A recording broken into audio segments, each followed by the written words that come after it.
Otep à tous, bien-aimés frères et sœurs. Vous savez quoi? Ce que les Occidentaux ont fait à Haïti, c'est exactement ce qu'ils veulent faire avec l'AES. Il n'y a pas de différence. L'AES là que vous voyez là, ce qui est prévu pour eux là, c'est le même schéma qu'ils ont fait avec Haïti. Je ne dis pas qu'ils vont réussir, attention, non, ce n'est pas ce que je suis en train de dire. Je dis que s'ils réussissent, ça va être ce qu'ils ont fait à Haïti. C'est-à-dire même 200 ans après, vous allez voir que l'AES sera à genoux. Vous allez voir que des pays comme le Mali seront à genoux. Pourquoi Haïti est dans cette situation? Je l'ai dit dans ma précédente vidéo, que Haïti est dans cette situation parce que si elle s'en sort, si elle se développe, les pays africains subsahariens, donc les pays d'Afrique noire, vont avoir un modèle à suivre. Et depuis, ils se sont dit, il faut tout faire pour écraser ce pays. Ils se sont mis tous ensemble.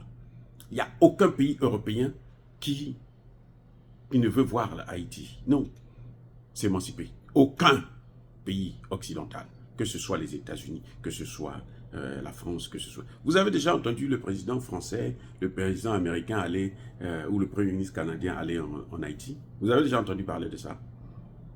Vous savez pourquoi? Parce que quand un homme est à l'idée, à l'agonie et les souffrants, le sorcier qui est à l'origine de sa souffrance ne vient jamais lui rendre visite. S'il lui rend visite, il guérit. Hey, je reprends. Attendez, écoutez les gars. Quand un homme ou une femme est malade, donc un homme avec grand H est malade, parce qu'il a été envoûté, le sorcier qui est à l'origine de sa maladie ne doit jamais lui rendre visite jusqu'à sa mort. C'est quand il meurt que le sorcier vient et il pleure plus que tous les autres. C'est là que vous savez que oh, c'est lui le sorcier. Les amis, les Occidentaux savent ça. Que si nous partons en Haïti, on va libérer Haïti. Vous allez me dire que Bill Clinton est venu en Haïti à plusieurs reprises. Oui, je l'ai reçu moi, personnellement. J'ai reçu Bill Clinton en Haïti. Quand je travaille aux Nations Unies. Je l'ai reçu à plusieurs reprises. Mais il est venu quand il n'était plus président. Pas quand il est président, en exercice, en fonction. Parce que s'il vient quand il est président en fonction, là, il guérit le pays. Spirituellement parlant, il ouvre la porte de la guérison. Pareil pour les Français, les Canadiens. Vous avez déjà vu entendre un pays, un président français aller en Haïti? Non. Parce que ce sont eux, c'est là qu'on sait que ce sont eux qui sont en train d'égorger le pays, de bloquer le pays. C'est comme ça qu'on le sait. Et ce schéma-là, c'est ce qu'ils veulent faire avec l'AES. Mais l'AES, ils vont faire comment? Ils commencent par quoi? Aujourd'hui, le target, c'est le Mali. C'est pas le Burkina ou le Niger, non. C'est d'abord le Mali. S'ils peuvent avoir le Burkina ou le Niger, tant mieux. Mais ils ont mis le paquet d'abord au Mali. C'est pour ça que vous avez vu ce qu'ils ont fait à Choguel.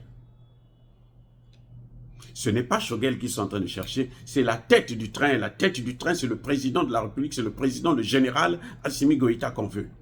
C'est sa tête. Tous ceux qui ont insulté, comment vous l'appelez, Choguel, tous ceux qui ont fait la pression sur Assimi Goïta pour que Assimi Goïta se sépare avec Choguel, tous ceux qui ont passé leur temps à ridiculiser Choguel pour le faire fuir carrément du pouvoir, tous ces gens-là, ils travaillent pour l'Occident. Ils travaillent pour la France, pour l'OTAN. C'est comme ça qu'on les reconnaît. Parce qu'ils sont en mission. Ils peuvent se dire panafricanistes, ils peuvent être des grands panafricanistes, on s'en fout de ça. Ils travaillent pour la France. Ce sont des panafricanistes français. La France a aussi ses panafricanistes qu'elle envoie dans nos pays. Donc, s'ils arrivent à avoir le Mali, c'est ce que je le répète encore, s'ils arrivent à avoir le Mali, la suite, C'est-à-dire que s'ils arrivent à enlever la tête d'Assimi Goïta et ils prennent le contrôle, parce qu'il ne suffit pas d'enlever la tête d'Assimi Goïta. Si vous chassez Assimi Goïta du pouvoir, ou même si vous le neutralisez, ce n'est pas ce qui va faire qu'on puisse, la révolution puisse s'arrêter. Non.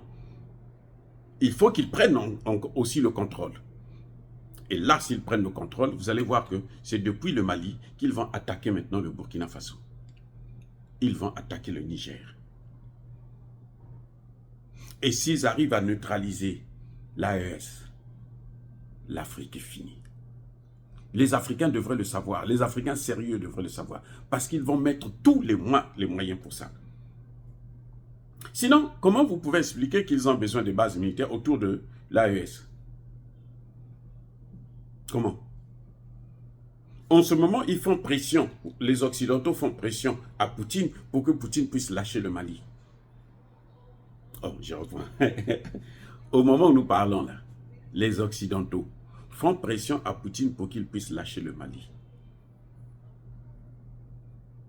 Et il faut prier pour que Poutine ne donne pas son accord.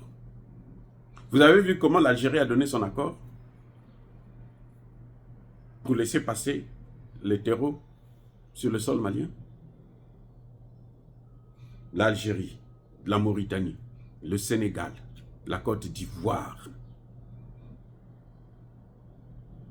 tous ces pays-là ils sont là face au Mali. Parce que c'est d'abord le Mali qu'il faut neutraliser, puisque tout a commencé avec le Mali. Et tout a commencé avec qui? Avec Choguel, qui a internationalisé la situation du Mali. Parce qu'avant, ce n'était pas international. Hein? Attendez, je reprends. Quand Barkhane vient s'installer et tout, machin, tout ça là, ce n'était pas international. Parce qu'on considère, aux Nations Unies là, hein, on considère que ces pays-là, ça appartient à la France. Donc si la France envoie une armée et tout, même s'il y a l'accord du Conseil de sécurité, ça ne veut absolument rien dire. Mais c'est Choguel qui est venu internationaliser le conflit lorsqu'il est venu parler de l'abandon en plein vol. Là, le monde entier se dit, oh, mais eux là, en fait, ils sont abandonnés par la France, par l'OTAN. Donc, c'est un pays qu'il faut aider, qu'il faut voir, qu'il faut assister. Là, ça devient international, puisque tout le monde se dit, mais oh, ah bon, ils sont plus avec, ils n'appartiennent plus à la France. Vous comprenez maintenant l'enjeu. Donc, on veut faire du Mali ce qu'on a fait à Haïti. C'est-à-dire, il faut écraser le Mali, il faut dominer le Mali, il faut empêcher toute évolution du Mali. Et à n'importe quel prix, la tête d'Assimi Goïta. Et ceux qui vont... Ah, attendez. Qui a tué Thomas Sankara? Qui a tué Thomas Sankara? Hein? C'est un civil? C'est pas un militaire? C'était qui? C'était pas le frère. Le frère. Parce que Blaise Compaoré et Thomas Sankara étaient comme des frères. Le père de Thomas Sankara avait toujours considéré Blaise Compaoré comme étant son propre fils.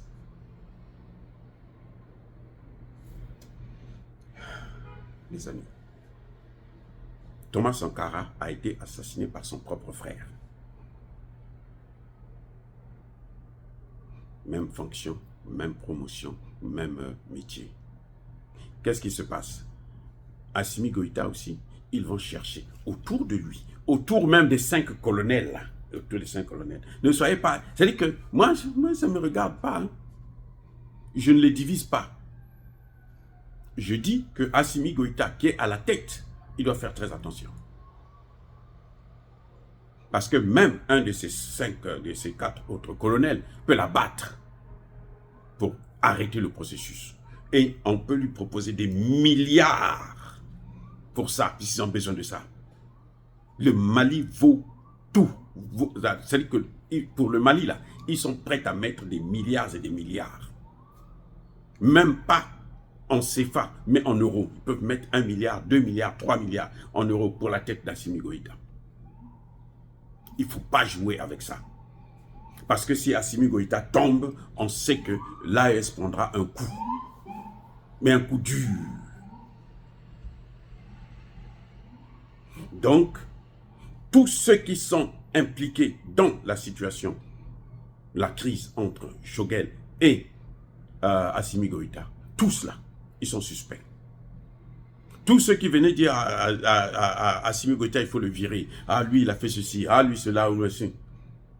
Tous là, M. Assimi Goïta doit les suspecter. Je ne dis pas qu'il ne doit pas travailler avec eux, non. Il doit prendre ses précautions. C'est ça là qu'on appelle la prévention des conflits. Ça, c'est mon travail. C'est ma spécialité. Parce que s'ils arrivent à voir ça, c'est fini pour non seulement l'AES, mais pour tout le continent africain. Kidal était en train de devenir la base militaire occidentale pour envahir tout le continent africain. Kidal. Et cet objectif-là, ils n'ont pas jamais arrêté. Vous avez vu comment l'Algérie est tombée dans leurs mains? L'Algérie, même l'Algérie, est tombée dans leurs mains. Parce qu'ils mettent tout. On a tout donné à l'Algérie. Bon, on te donne ça, on te donne ça, on te donne ça. Et tu vas voir, tu vas tout faire. Quand l'Algérie a voulu faire un peu le gros dos, on a pris le Sahara, on a donné à l'autre, au Maroc. Juste pour faire le chantal à l'Algérie. Mais il y a d'autres dossiers. On dit, ouais, tu as vu, non? Si tu continues, on va tout prendre. Et l'Algérie est obligée. L'Algérie est sous pression. Ce qu'elle fait là, ce n'est pas parce qu'elle n'aime pas le Mali, non. Elle est sous pression aussi. Donc c'est à nous d'être vigilants. Parce que nous voyons déjà ce qui est en train de venir. Il faut maintenant être vigilant. Il faut soutenir Assimi Goïta. Il faut soutenir le peuple malien. Il faut soutenir le nouveau gouvernement.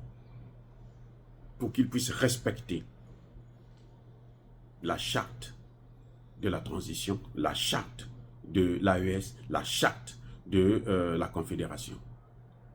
Allez, soyez bénis, abondamment bénis par le Dieu des Kémites et par nos ancêtres angélisés, mais que tous ceux qui persécutent le continent africain le pillent et le déstabilisent, qu'ils soient noirs, blancs, chinois, arabes, juifs, indiens ou qui qu'ils soient punis, maudits, foudroyés, neutralisés, écrasés, effacés par le Dieu des Kémites et par nos ancêtres angélisés.